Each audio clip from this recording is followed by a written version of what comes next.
मुझे यकीन नहीं हो रहा कि मैं इस वीडियो का पार्ट 2 बना रहा हूँ। मुझे विश्वास ही नहीं होता। लेकिन भाई साहब, जो इन्फॉर्मेशन अभी मेरे पास है, जो रिसर्च की है मैंने, एकदम ऐसे क्रेजी कर दिया ब्रो, क्रेजी कर दिया। तो लास्ट वीडियो में मैंने बात की थी कि कैसे मुझे लगता है कि अभिनव जो चीजें बोलता है ना, वो सब उसे भगवान ने नहीं सिखाई है, वो सब चीजें उसे रटाई गई है। I mean, वो काफी ऑब्वियस था। और श्रृंगार करके मुझे विश्वास ही नहीं होता। श्रृंगार करके विश्वास ही नहीं होता। श्रृंगार करके मुझे विश्वास ही नहीं होता। श्रृंगार करके विश्वास ही नहीं होता। मैं तुम लोगों को एक स्टोरी सुनाता हूँ। तो 2020 और 21 के बीच में ना, तरुण अरोरा जो अभिनव के पापा हैं, उन्होंने एक आइसक्रीम कंपनी खोली जिसका नाम था फालूदा एक्सप्रेस, जिसमें उन्होंने लोगों को बोला कि तुम हमको 3-4 लाख रुपए दो और बदले में हम तुमको 3-4 आइसक्रीम कार्ट देंगे। वो जो रोड पे कार्ट लेके चलते हैं ना आइसक्रीम वाले, वो।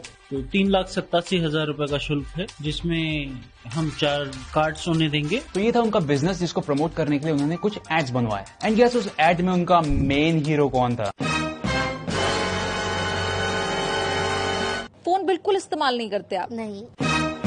मैं आपसे बहुत नाराज।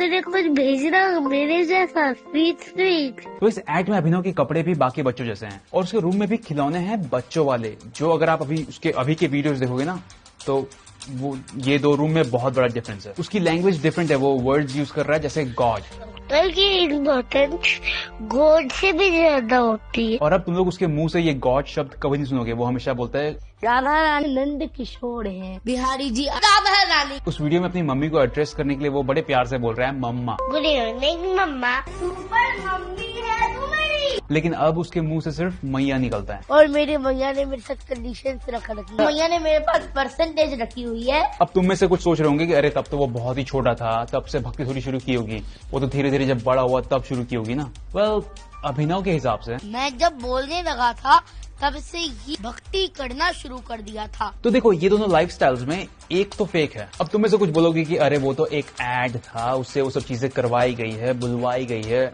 स्क्रिप्टेड था सब कुछ। तो तुम्हारे पास कौन सा प्रूफ है कि जो चीजें वो अभी कर रहा है वो भी स्क्रिप्टेड नहीं है, वो भी उससे बुलवाई या करवाई नहीं जा रही है? तो अभिनव के पापा ने फालूदा एक्सप्रेस को प्रमोट करने के लिए दूसरे यूट्यूब चैनल से भी ऐड करवाए, बेसिक मार्केटिंग प्रैक्टिस। लेकिन ये वाला बहुत हार्डकोर था। उन्होंने फालूदा एक्सप्रेस का प्रमोशन करवाया एक चैनल से जिसका नाम है जनता जंक्शन, ऐसा कुछ नाम है उसका। और उस चैनल ने अभिनव के पापा के लिए 1 नहीं, 2 नहीं, 3 नहीं, 4 नहीं, 5 नहीं, 35 वीडियोस बनाए। 35। ये सारे वीडियोस अभी भी उनके चैनल पे है, by the way. It's crazy stuff bro, crazy stuff. और उन्हीं 35 वीडियोस में से एक वीडियो में ना, वो जनता जंक्शन का जो होस्ट है ना, वो फालूदा एक्सप्रेस के जो कस्टमर्स हैं उनसे उनका जेन्युइन रिव्यू लेने जाता है। एंड गेस उस दिन उनका रैंडम कस्टमर कौन था? क्या नाम है छोटू?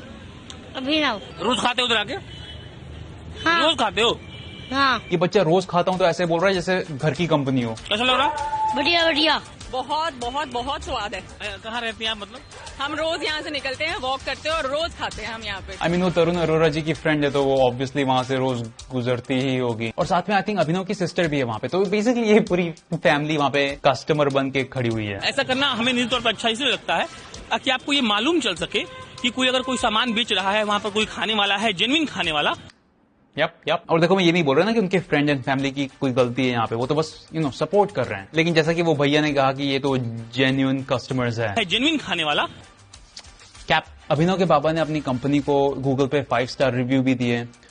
बेसिकली कैसे हम लोग अपने यूट्यूब वीडियोस को खुद लाइक कर देते हैं एक बार, ये वैसा ही है। बढ़िया। फिर मैंने थोड़ी और रिसर्च की तो मुझे ना धीरे धीरे तरुण अरोरा पे और कुछ कमेंट्स दिखने लगे and they were not positive. कुछ लोग बोल रहे थे कि उन्होंने ये फालूदा एक्सप्रेस वाले बिजनेस में इन्वेस्ट किया और ये उनके पैसे लेके भाग गए, ऐसा कुछ। लेकिन देखो, मैं ये सब कमेंट्स देख के उस पर ट्रस्ट नहीं कर सकता, राइट? तो मैंने थोड़ी सी और रिसर्च की। Yep, I went super saiyan on this one. तो थोड़ा रिसर्च करने के बाद मुझे मिला एक lawsuit against Falooda express and Tarun Arora. Now I don't know ये कितना रिलायबल है, बट ये दिस वेबसाइट पे अवेलेबल है। और उनपे जिसने केस किया ना, वो भी सिमिलर चीज ही बोल रहा था जो हमने कमेंट्स में देखे कि तरुण अरोरा ने पैसे लिए लेकिन रिटर्न में उन्होंने वो जो कार्ट आती है ना, आइसक्रीम कार्ट, वो नहीं दी। इस केस के वर्डिक्ट में तरुण अरोरा को दोषी करार दिया गया है। पर्सनली मुझे लगता है कि उन्होंने ये सब बिजनेस जो है ना, स्कैम करने के इंटेंशन से शुरू नहीं किया था। वो बिजनेस करना चाहते थे, इट जस्ट डिडंट वर्क। लेकिन उनपे ये सब केसेस देख के मैं उनकी क्रेडिबिलिटी पे शक तो करूंगा। और ये सब होने के कुछ सालों बाद उन्होंने किया टेड टॉक, जिसमें उन्होंने अपने फेलियर्स के बारे में बताया। लेकिन उन्होंने कभी भी अपने बेस्ट सक्सेसफुल बिजनेस के बारे में नहीं बताया। जो कि है अभिनव अरोड़ा। अभिनव अरोड़ा। अभिनव अरोड़ा। बढ़िया बढ़िया। वो अभिनव से बुलवाते हैं कि रसिकन की झूठी प्रसादी पाक लेके अपने जीवन का गुजारा करूंगा। महल भी छोड़ दूंगा लेकिन मैं ब्रिज की कुटिया में रह लूंगा। तो क्या वहाँ का रास्ता ये ब्रांड डील से होते हुए जाता है? आज मैं आपको लेकर के आया हूँ प्रियंका बंसल की फेवरेट शो। और मुझे ब्रांड डील्स करने से प्रॉब्लम नहीं है, बस अपने बच्चे से ये मत बुलवाइए कि उसे इस दुनिया से कुछ नहीं चाहिए, वो छोटी सी कुटिया में रहेगा। कुटिया में रह लूंगा। बढ़िया बढ़िया। फिर यहाँ पे एक लेजिट क्वेश्चन है कि इसमें प्रॉब्लम क्या है? वो हमारी संस्कृति रिलीजन को ही तो प्रमोट कर रहा है। प्रॉब्लम क्या है? प्रॉब्लम ये है कि ही डजंट क्वालिफाई। वो एक स्पिरिचुअल ओरेटर बनने के लिए क्वालिफाइड ही नहीं करता। और वो मैंने लास्ट वीडियो में बताया भी था कैसे उसे चीजें सिर्फ रटाई गई है। और देखो, जो गरीब लोग हैं, जो बिल्कुल ही हताश लोग हैं ना, वो लोग अपनी प्रॉब्लम लेके आते हैं इनके पास। तुम लोगों को क्या लगता है ये जो इवेंट्स होते हैं ये फ्री में होते हैं? चलो ठीक है, अगर वो पैसे ले भी रहे हैं तो वो रिटर्न में क्या दे रहे हैं अपने भक्तों को? लोग तो अपनी प्रॉब्लम्स लेके आएंगे ना। तो ये जो बच्चा, इससे अगर आप थोड़ा इधर उधर क्वेश्चन पूछ लो तो वो घबरा जाता है। सेल्फी खिंचाओ, कोई कहता है मेरे साथ सेल्फी खिंचाओ, तो आप परेशान नहीं हो जाते हैं?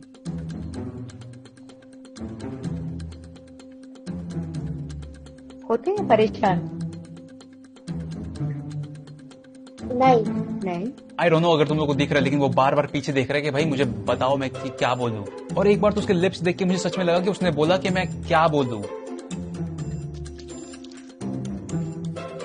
अच्छा, अब ये मुझे बताइए, क्या वो कुछ दिक्कत हो रही है फोन में? नहीं अब ठीक है। तो ये बच्चा जिसकी बातें सुनने के लिए कोई गरीब आदमी पता नहीं कितनी दूर से आया होगा, कितने पैसे खर्च करके आया होगा अपनी प्रॉब्लम्स लेके, तो ये उनकी प्रॉब्लम्स कैसे सॉल्व करेगा? वो तो बस उनके सामने रटाया हुआ कोई श्लोक बोल देगा। तो यहाँ पे किसी के पैसे वेस्ट हुए कि नहीं, ये प्रॉब्लम है। ये सब अगर रुका नहीं ना, तो ये जो फेक बाबाज है ना, ये लोग धर्म को सच में मजाक बना देंगे। इन्होंने अपने आप को मीम बना लिया भाई। लोग इनको सब्सक्राइब करते हैं ताकि इनकी क्लिप्स से मीम बना सके। और ये फेक बाबा अपने साथ हमारे रिलीजन को भी डुबा रहे हैं। इसलिए रिलीजन को डिफेंड करो, ह्यूमंस को नहीं। और मेरा ऐसा नहीं है कि मैं किसी भी गुरु को नहीं मानता। मैं शिवानी वर्मा, गोपाल दास, इनको सुनता हूँ मैं। इनकी बातें मुझे कुछ हद तक सही लगती हैं, लेकिन कभी मुझे इनके बारे में सुनने को मिले कि इन्होंने कुछ गलत किया, तो मैं ये नहीं बोलूंगा कि नहीं ये तो ऐसा कर ही नहीं सकते। अंधा नहीं होना है। मैं शांति से बैठूंगा और देखूंगा कि कोर्ट ने क्या डिसाइड किया है। इन कंक्लूजन में अभिनव के पापा को यही बोलूंगा कि प्लीज उससे उसका बचपन तो मत लो। ये बहुत ही इंपॉर्टेंट फेज है उसकी लाइफ का, वो सब कुछ मिस कर देगा। और अगर आपको लगता है कि मैं गलत हूं तो भी आई गेस आपको फर्क नहीं पड़ना चाहिए, क्योंकि मुझे फर्क नहीं पड़ता। मुझे नहीं फर्क पड़ता। मुझे फर्क नहीं पड़ता। मुझे फर्क नहीं पड़ता। मुझे फर्क नहीं पड़ता।